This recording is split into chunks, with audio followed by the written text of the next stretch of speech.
Welcome, Aquarius. This is Regina from Pacific Tarot getting ready to do a July, August, September preview for you. I don't do this often, but I do like to do it occasionally.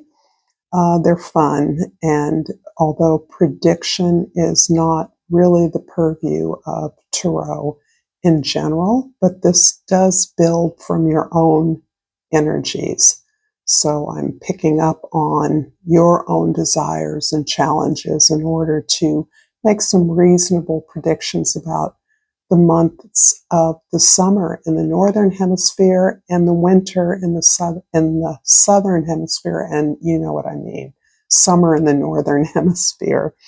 The full moon in Capricorn is still resonating as you receive this reading. So this is emphasizing what is most essential for you to focus on, to concentrate on, quite possibly seeded by intentions, manifestations, or projects that you pulled together in January of this year.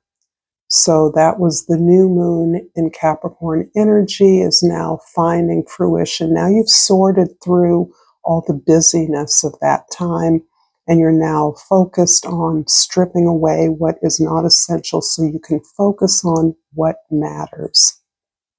So in July, the beginning of July, the moon card is describing, like the full moon, all full moons, but this full moon in particular, the reveal. Something that's been hidden is emerging.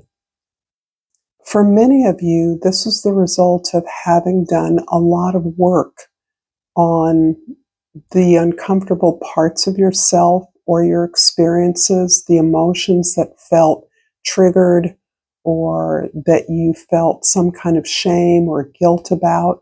You've really looked at those, and I'm not talking about looking at those in the first couple of weeks or even months of this year.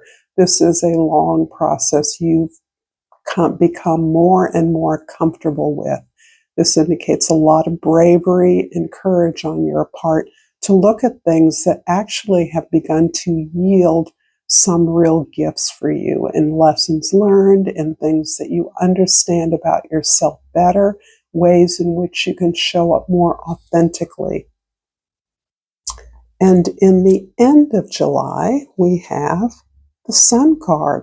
Whoa. Okay, so it feels as though what starts in July as this slow emotional reveal blasts clearly into the light of day by the end of the month. This is you actually letting yourself shine, coming out as you truly are in all your naked, joyful glory, and being not only accepting of that authentic self and the performance of that in the world, but recognizing that this is a gift.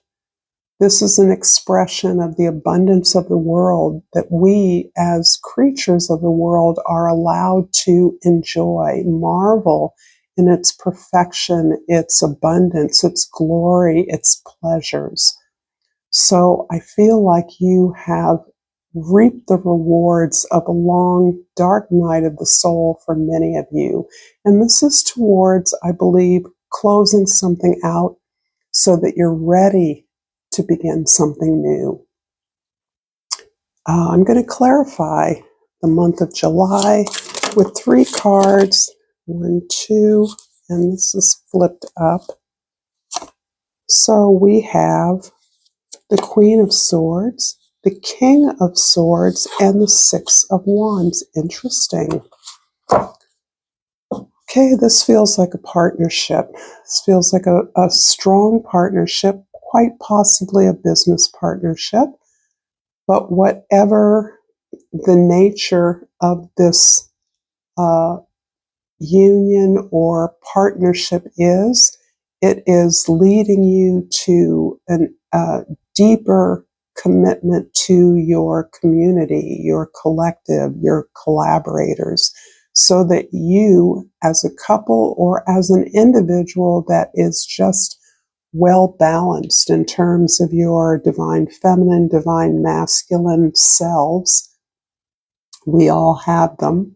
You are understanding your place in a larger group or plan, and that allows you to really focus on what you do well. The air signs are well at conversation, at opening up to new ideas, at innovating, at intuiting what the needs of others are, what the direction something can quite possibly take, looking at those possibilities. And your work is so impeccable that you are experiencing victories and recognition for those victories from the team that you're a part of. So this is really combining many of your strengths, Aquarius. You are collectively minded. You understand the principles of cooperation. So this can be part of some kind of a co-op. It can be a living arrangement. It can be a business co-op where you and quite likely a business partner or a life partner is helping you to steer the ship, so to speak. But you're steering the ship from the position of one of many with various roles to play, all of which are essential. I don't see bosses, or I don't see leadership in this particular way. As many of you know, I feel that you are working in a non-hierarchical situation in which all members are equal. And that doesn't mean that all members are the same, but everybody has a voice, everyone has a vote, and that people work to their strengths and are accepted for their strengths and supported in areas where they're weaker, as are you. In the beginning of August, the Page of Cups, remembering that in the Northern Hemisphere, August tends to be the height of summer, when people take vacations, some businesses close down in some cultures. And so the Page of Cups feels like you letting yourself out to play. You're allowing yourself to dream, to have fun, to be imaginative. And this can be relevant to a project you're working on, a collective or group of co-creators you participate with. But this is you allowing yourself to have fun. It sounds much needed. And towards the end of August, the Two of Swords talks about some deeper commitment you're making at a place that feels like a crossroads. Now, because these swords are matching these swords, it may be a determination about a relationship, the direction you want to move it in. It feels serious. It can also be a project or an opportunity that you feel a greater compulsion towards. So what the Two of Swords is telling me here and often is that even though you have to make a choice, it doesn't feel like a choice because this is something you have to do, a direction you've been moving in for a long time. And you are perhaps concerned about the impact that your separation, your moving on, your evolving in a different direction will have on the relationship.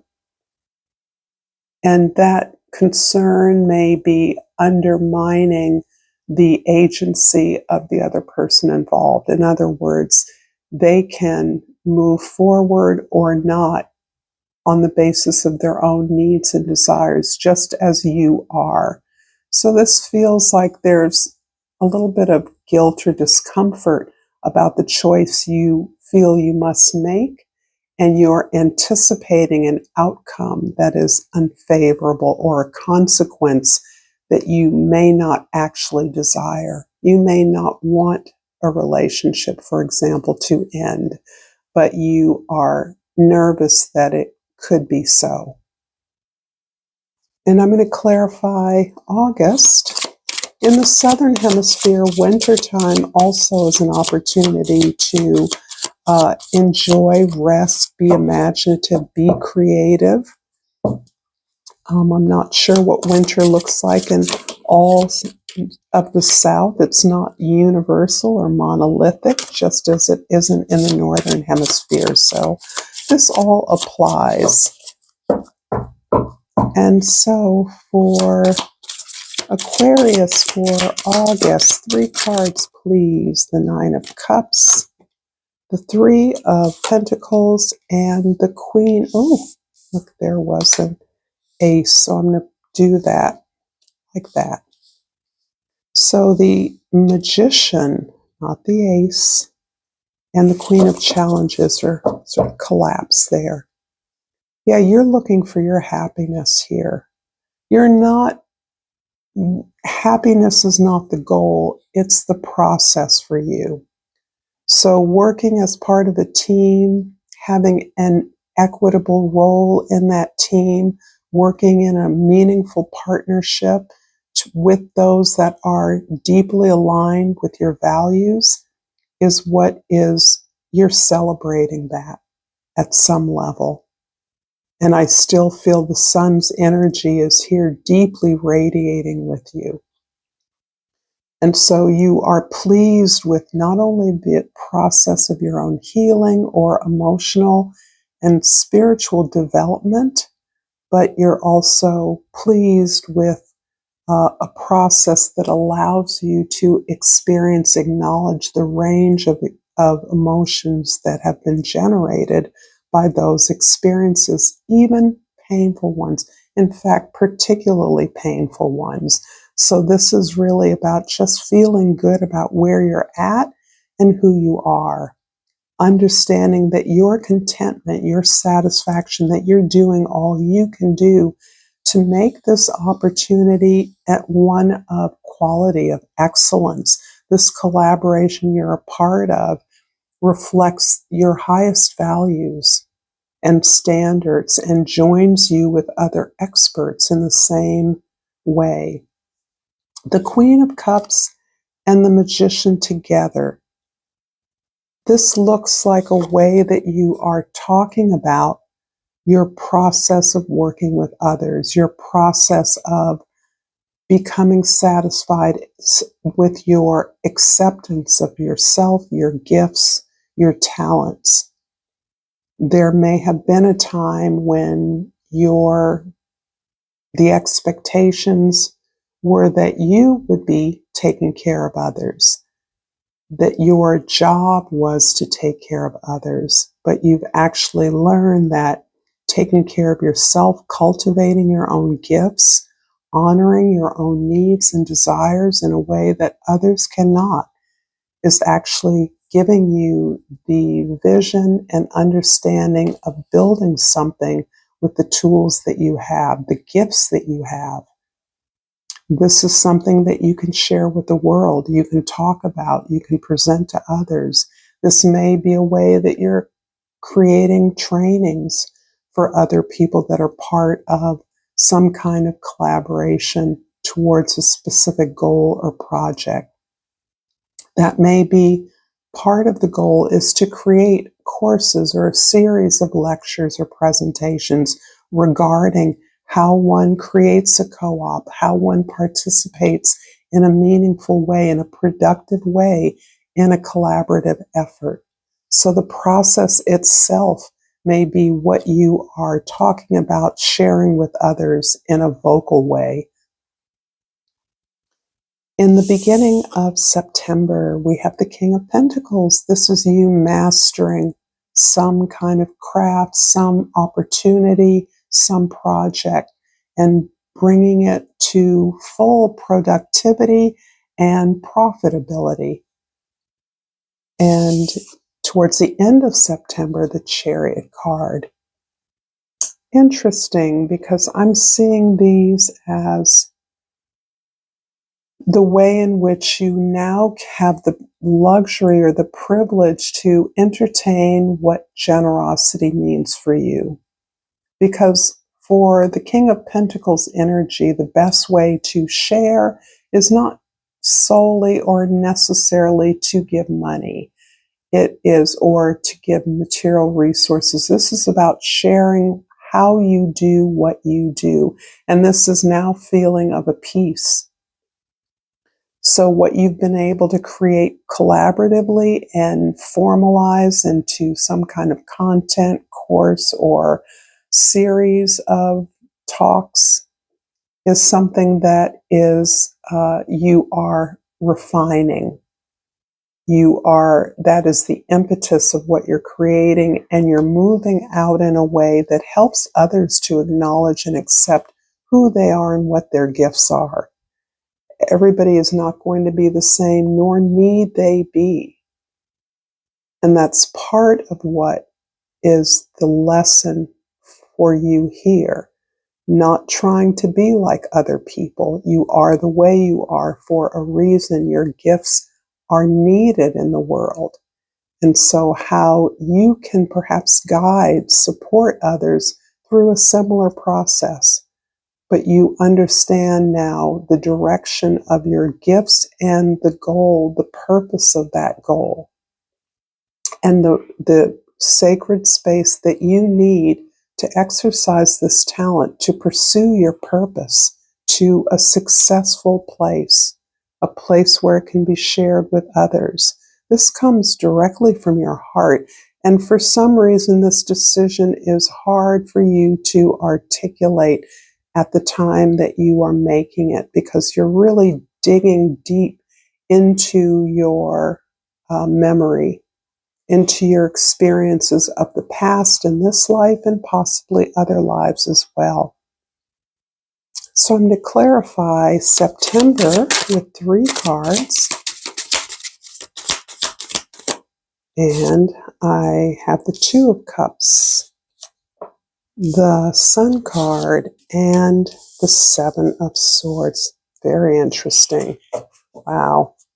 Well, again, I see a partnership perhaps deepening. This partnership or connection can be the relationship with yourself. We never forget that. And here's the Sun emphasized again. So in other decks in the past, the Sun was a place of what was called by, this is old Brotherhood, Church of Light stuff,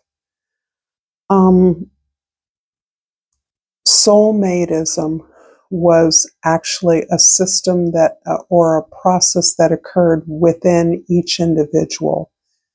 And that meant the intermarriage of the divine masculine and the divine feminine, which sends a signal out to the world that you are complete, you are whole, and your connections arise from a place of wholeness, a warrior of the light seeking others who are committed to the work that you are. And it feels as though September, somehow this is formalized or a relationship advances in a way. And this does feel like it's contributing to a professional or communal effort that you're making, that you're participating in. What's also interesting is that the 7 here is mirrored. And that's showing me that your sense of purpose has been with you for a long time. Perhaps all of your life you've been somewhat aware of it. I'm pretty sure that all of your life you have been an individual. You have been distinctive.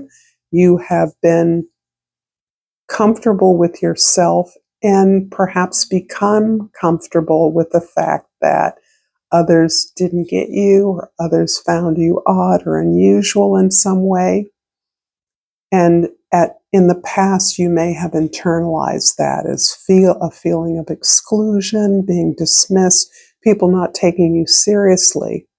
But you now have developed this sense of inner self, inner joy and acceptance around who you are, and understanding that you are who you are for a specific reason that is important to the planet.